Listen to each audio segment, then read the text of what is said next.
Ой, 2020 жылдагы сиз буюрса депутаттык шайлоого акчасы жок эле барасызбы? Мен Жылкы союп, уй союп дагы андай болбойбу? Сиз мурдакы депутаттык шайлоодо барган эмессиз. Акча билебиз, кабинетиңизде отургансыз. Акча берүү үчүн уурдаш керек. Кай жактан? Ошол элдин чөнтөгүнөн. Чоң атанын сандыгын таап албайсың да. Элдин казынасы, мамлекеттин казынасынан уурдаш керек. Уурдап, ошонун бир бөлүгүн чачыш керек.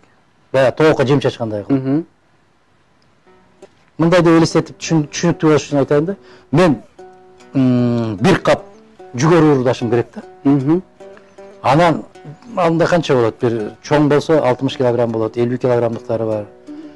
Анан ошонун 40 килограммын өзүм жеп, 10 килограммын элге чачып жиберишим керек да. Анан эл мени көтөрүп, кокуй, мыкты азамат экен, жигит экен, бизди сыйлады. Мына калгандары сүйлөп кетип калды, а бул бизге чай берди деп кайра мени шайлаш керек экен. Мен андай болуп шайланып келбейм.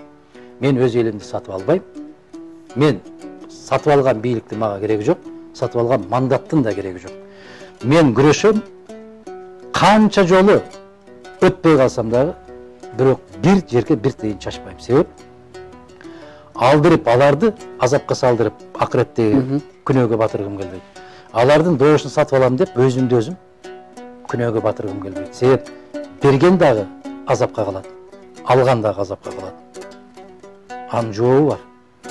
Кыргыз конституциясынын алдында эмес, мыйзамдын алдында эмес. Акыретте жаратуучунун алдындагы жооп бар. Ошону түшүнбөй атабыз тилекке каршы.